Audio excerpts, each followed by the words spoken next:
दोस्तों नए रूल आने के बाद में राशिद खान का ये पहला मैच हम कवर कर रहे हैं। ठीक है, हो सकता है कि एक मैच इन्होंने खेल लिया हो, लेकिन हमने ये पहला मैच कवर कर रहे हैं। अब राशिद खान इस नए रूल के साथ में कितना फिट बैठेंगे कैप्टन वाइस कैप्टनसी के लिए, वो समझ लेंगे। और इसके अलावा और कौन कौन से ऐसे प्लेयर हैं जिनको हम कैप्टन वाइस कैप्टन बना सकते हैं, कंफर्म पिक कौन कौन से हैं, मैं आपको सेलेक्टेड नाम दूंगा, बस उनको नोट करते चलिएगा और आप लोग एक अच्छा कॉम्बिनेशन गारंटीड तैयार कर लोगे।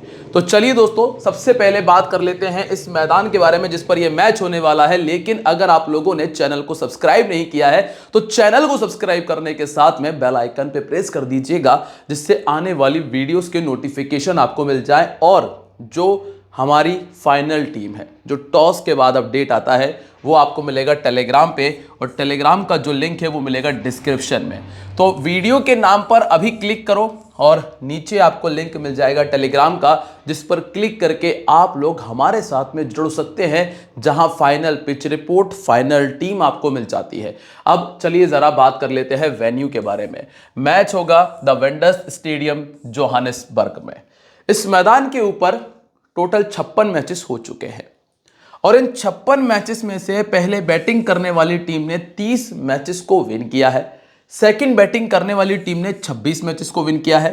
एवरेज स्कोर लगभग 160 के आसपास है। आखिरी मैच हुआ था 173 बना था, 150 रॉयल ने बनाया, एमआई ने 140 बनाया था और सनराइजर्स ने 118 बनाया। मतलब ग्राउंड तो 150 के आसपास वाला ही है। और स्कोर करने वाले player number 5 Heinrich Klaasen, Bedingham, open George Linde, number 6 Dinesh Karthik, number 6। 3 matches जो लास्ट 4 मैचेस हुए हैं ना, उनमें से 3 मैचेस में से जो मिडिल ऑर्डर है ना, उसने बेहतर स्कोर किया है पहली इनिंग के अंदर। और इसके पीछे का बहुत बड़ा रीजन है कि पावर प्ले में 3-3, 4-4 विकेट देखने मिल गए। मतलब जो पावर प्ले का बॉलर है, जो क्वालिटी बॉलर है, विकेट टेकर बॉलर है ना, उसको पटको टीम में, वो आपको विकेट निकाल कर दे रहा है। अब यहां पे देखिएगा, फास्ट बॉलर के विकेट है, यहां पे नहीं है। स्पिनर के विकेट यहां पर भी कम है, यहां पर भी कम है। बस यहां स्पिनर को विकेट मिले थे और 4 विकेट फास्ट बॉलर्स ने निकाले थे। मतलब नई गेंद के साथ में जो विकेट आ रहे हैं वो भी फास्ट बॉलर्स के ही हैं।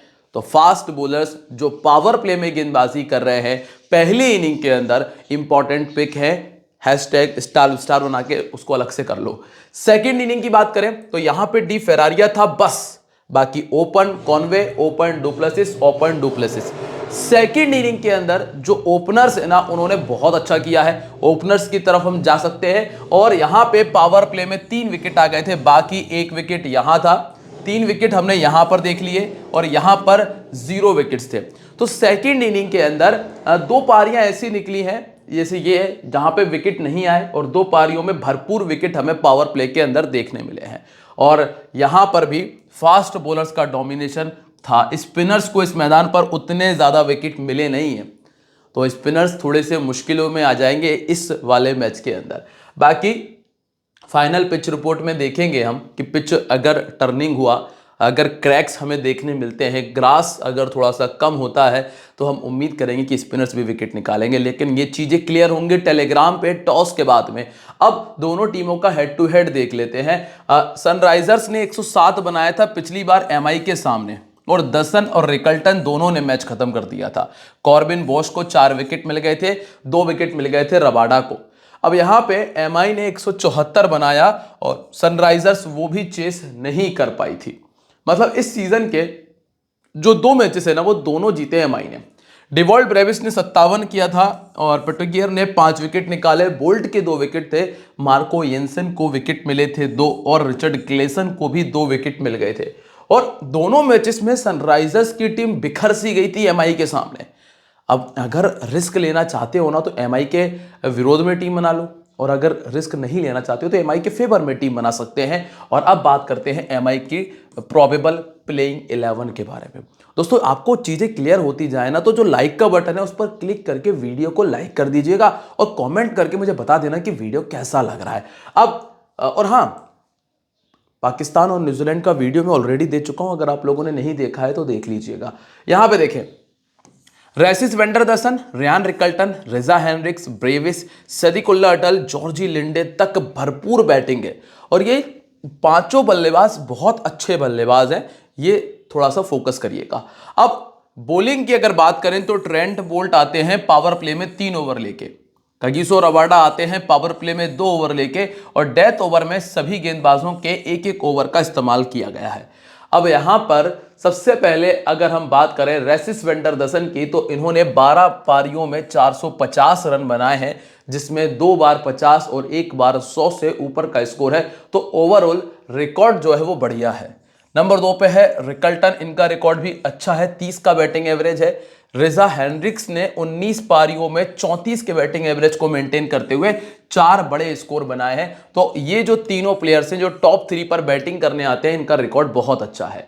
फिर आते हैं डिवॉल्ट, जिनका 3 में 46 है। सदीकुल्ला अटल अभी नहीं खेला। जॉर्जी लिंडे 4 में 84 रन कर चुके हैं, और डिलानो ने 2 मैच में 46 रन बनाए हैं। जॉर्जी लिंडे को 6 विकेट मिले हैं 4 इनिंग्स के अंदर, ठीक है, और रबाडा ने निकाले हैं 11 में 12 विकेट्स। इसके अलावा राशिद खान को इस मैदान पर विकेट नहीं मिल पाया पहले भी 2 पारियों के अंदर। अब रेसिस वेंडरदसन, इन्होंने लगभग सभी मैचेस में ड्रीम टीम में आने लायक परफॉर्मेंस तो किया है, चाहे पहले बैटिंग की हो या की हो सेकंड बैटिंग, इनका परफॉर्मेंस बहुत अच्छा रहा है। बस दिक्कत आई है कि सनराइजर्स के सामने जो 6 मैचेस इन्होंने खेले हैं, उसमें सिर्फ 140 रन ये बना पाए हैं। लेकिन फिर भी जो इनका रीसेंट फॉर्म है उसके बेसिस पे ये हमारी स्मॉल लीग की टीम में फिट बैठेंगे, लेकिन ग्रैंड लीग की टीम में हम छोड़ सकते हैं, इस रिकॉर्ड को ध्यान में रखते हुए। पहले बैटिंग करते हुए बहुत अच्छा पिक है, और लेग स्पिन इनको दिक्कत देती है। तो क्या है, स्मॉल लीग के तो सेफ पिक है, ग्रैंड लीग में जो सनराइजर्स के सामने का रिकॉर्ड है उस बेसिस पे छोड़ सकते हैं, ठीक है। अभी के लिए स्मॉल लीग का सेफ पिक है, नोट करते चलो तो बेहतर रहेगा, फिर आप कहोगे बताते नहीं है, बता रहे हैं तो बस नोट करते चलो। नंबर 2 पे है रियान रिकल्टन, बहुत अच्छा बल्लेबाज है। आप इसका रिकॉर्ड देखोगे सनराइजर्स के सामने वो भी अच्छा है, 24-25 पे 52 का एवरेज है, दोनों रिकॉर्ड बहुत अच्छे हैं। ये दोनों जगह फिट बैठ रहा है, स्मॉल लीग में भी और ग्रैंड लीग में भी। नंबर 3 पर आ जाते हैं, और यहां पे आपको मिलता है रिजा हेनरिक्स। रिजा हेनरिक्स सनराइजर्स के सामने जो 5 मैचेस खेले हैं उसमें 142 का स्कोर किया। पिछले मैच में इनका बैटिंग डाउन नीचे आ गया था, ध्यान रखिएगा। इनसे ऊपर सदीकुल्ला अटल गए, डिवॉल्ट ब्रेविस गए थे, इनको बैटिंग करने का मौका भी नहीं मिला था, लेकिन वैसे ये नंबर 3 का प्लेयर है, ठीक है। इसी वजह से इनका सिलेक्शन परसेंटेज भी डाउन हुआ है। नंबर 6, मतलब 6 बार 50 से ऊपर का स्कोर है पहले बैटिंग करते हुए, सेकंड बैटिंग करते हुए 450 है, और सनराइजर्स के सामने 28 का बैटिंग एवरेज, जिसमें 150 है। अब अगर हम ऊपर से रेसिस वेंडरदसन को नहीं रख रहे हैं, आरवी दसन को टीम में नहीं रख रहे, तो फिर आप रिकल्टन के साथ में रिजा हेनरिक्स को ग्रैंड लीग में जगह दे सकते हो। इनको ऑफ स्पिन ने परेशान किया है, एडन मार्करम डालते हैं ऐसी गेंदें। फिर आते हैं डिवॉल्ट ब्रेविस। डिवॉल्ट ब्रेविस अगर हर मैच में 50 बना देना तो भी मैं इनको रिस्की पिक ही कहूंगा, क्योंकि इनका बैट कुछ इस तरीके से चलता है कि हर दूसरी तीसरी गेंद चलता है कि अब आउट हुए। तो ब्रेविस मेरे लिए स्मॉल लीग के पिक नहीं है, ग्रैंड लीग में भी अगर रखना चाहते हो तो वो रिस्की ही है, मतलब वहां पर भी रिस्की पिक ही रहेगा। बैटिंग एवरेज देखोगे 22 का है, 27 का बैटिंग एवरेज है पिछले 1 साल में, और 25 पारियों में इन्होंने बनाया है 4 बड़े स्कोर, मतलब 150 बनाने के लिए लगभग 6 इनिंग्स का इन्होंने इस्तेमाल किया है। तो हाल फिलहाल की स्थिति में चाहे इनका सिलेक्शन परसेंटेज जो भी हो, मेरी टीम में ये जगह नहीं बना पाएंगे फिट। लेफ्ट आर्म मीडियम के सामने इनका रिकॉर्ड गंदा है, और राइट आर्म मीडियम के सामने भी इनका रिकॉर्ड थोड़ा सा बेकार है। और अब आते हैं नंबर 5 पे सदीकुल्ला अटल, बहुत अच्छा प्लेयर है। अब चाहे आप इसको जैसे देख लो, लेकिन खिलाड़ी बहुत अच्छा है। अगर ये थोड़ा सा ऊपर बैटिंग करने आएगा तो मैं इसको जरूर ट्राई करने वाला हूं, और ये मेरी टीम में फिट बैठेगा, मतलब चाहे इसका सिलेक्शन परसेंटेज जो भी हो। मैंने जो इनको बैटिंग करते हुए देखा है, बहुत कमाल की बैटिंग करते हैं, ठीक है। चूंकि ये T20 क्रिकेट में कुछ रिकॉर्ड ऐसे हैं कि एक मैच कहीं खेल लिया फिर नहीं खिलाया, फिर एक मैच कहीं खेल लिया वहां नहीं खिलाया, ऐसे करते करते मैचेस खेले हैं, लगातार नहीं खेलने का मौका मिला है किसी भी जगह पे, इसीलिए रिकॉर्ड थोड़ा सा इनका डगमगाया हुआ है। इसके बाद है जॉर्जी लिंडे। जॉर्जी लिंडे चूंकि बैटिंग प्लस बॉलिंग आपको दोनों प्रोवाइड कर रहे हैं, तो जॉर्जी लिंडे एक आपके लिए अच्छा ऑप्शन बन जाते हैं। चूंकि नए पॉइंट सिस्टम के नए पॉइंट सिस्टम के हिसाब से ऑलराउंडर हमेशा अच्छी चॉइस है, अगर उसकी बैटिंग और बॉलिंग दोनों मिल रहे हैं तो। 53 इनिंग्स में 41 विकेट है, बैटिंग में अगर 10 रन भी बना दें तो वो काफ़ी होगा मेरे हिसाब से। फिर इसके बाद है डेलानो, 32 का स्कोर किया। स्टार्टिंग में 5 विकेट मारे थे, लेकिन उसके बाद में उतना बेहतर कुछ करने का मौका मिला भी नहीं है और किया भी नहीं है, तो इसीलिए ये मेरी टीम से अभी हाल फिलहाल में बाहर है। और कुल मिला के अगर प्लेयर्स की बात करें ना, तो एक रिजा हेनरिक्स ग्रैंड लीग में, स्मॉल लीग में दसन और रिकल्टन दोनों फिट बैठ रहे हैं। 3 में से 2 प्लेयर आप अपनी ग्रैंड लीग में लेके चल जाओगे।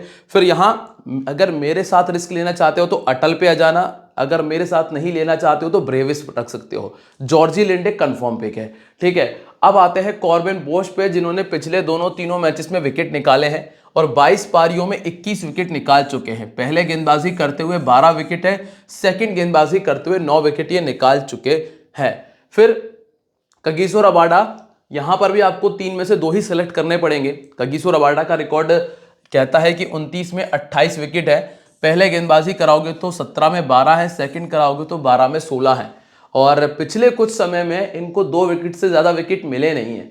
राशिद खान, वैसे तो देखा जाए ना तो अब राशिद खान की जगह नहीं बनती है, क्योंकि इनको उतने विकेट्स नहीं मिल रहे हैं। लेकिन दिक्कत यह है कि जो नया पॉइंट सिस्टम है ना, अदर किसी प्लेटफॉर्म की बात नहीं कर रहा हूँ, ड्रीम 11 की बात कर रहा हूँ, वहाँ पर इनकी जो गेंदें ना वो ज़्यादातर डॉट्स जाती हैं, ये हमें पता है। अगर ये 24 गेंदें डाल रहा है तो लगभग 10 से 50% के आसपास डॉट पटक देते हैं। ये 10 से 12 गेंदें डॉट आराम से जाती हैं। T20 क्रिकेट है, 12 में 12 पॉइंट आपको आराम से निकाल कर देंगे।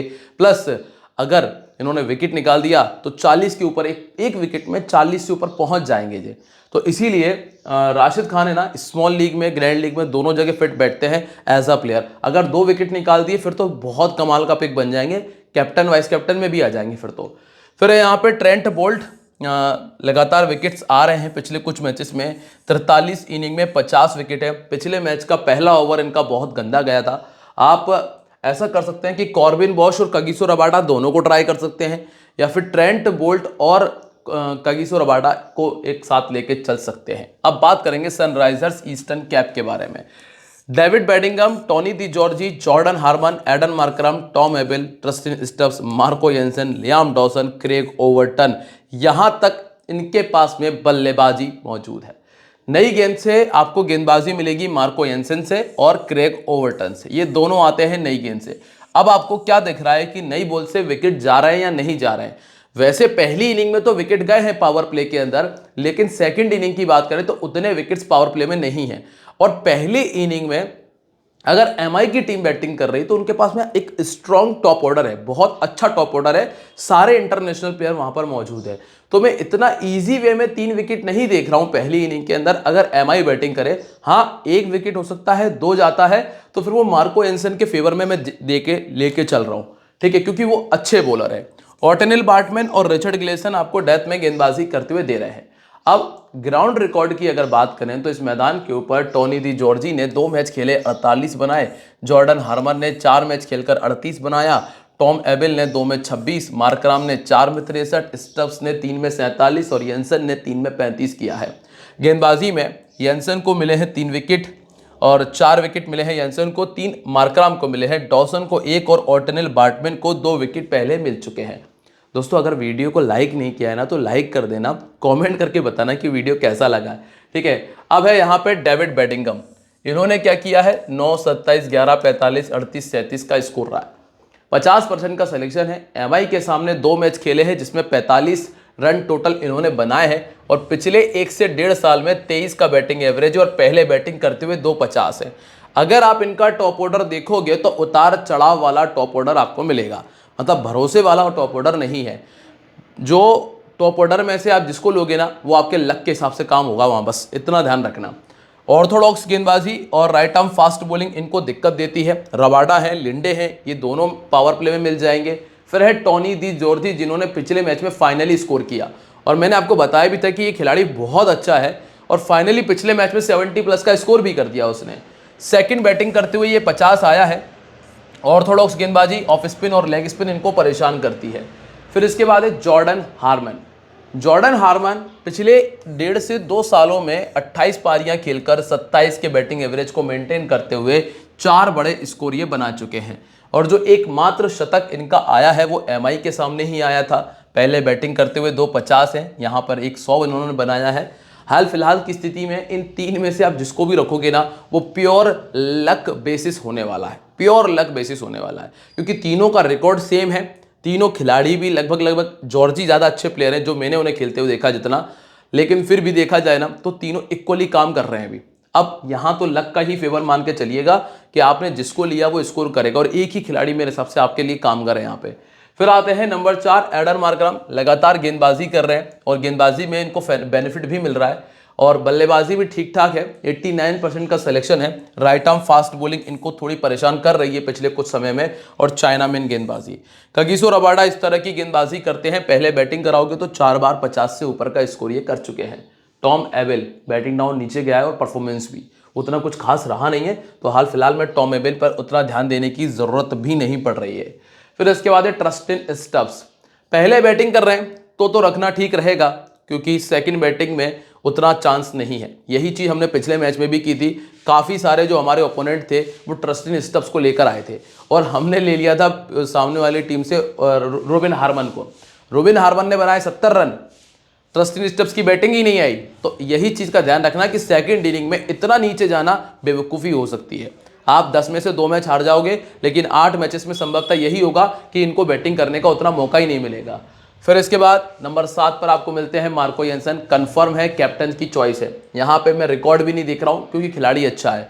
फिर है लियाम डॉसन, 46 में 42 विकेट है। हाल फिलहाल में स्मॉल लीग में तो मेरी जगह नहीं बन पाएगी, ग्रैंड लीग में एक आध एक टीम में पटक सकते हो। Craig Overton, 46 inning 50 wicket.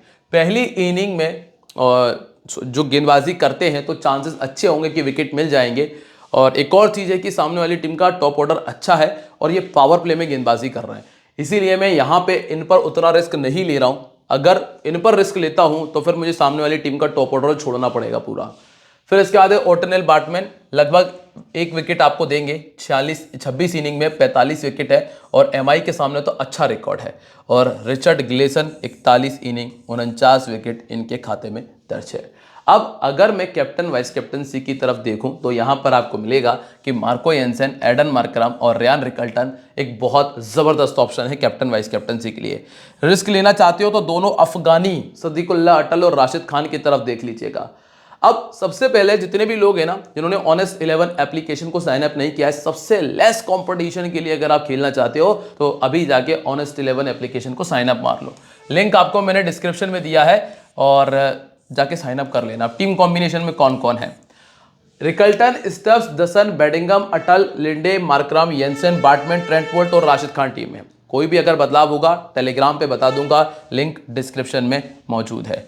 ध्यान रखिएगा दोस्तों, this game may be habit forming और financially risky, so please play responsibly. मिलते रहेंगे आप लोगों से अपनी अगली वीडियो में, तब तक के लिए दोस्तों बाय, जय हिंद, जय महाकाल।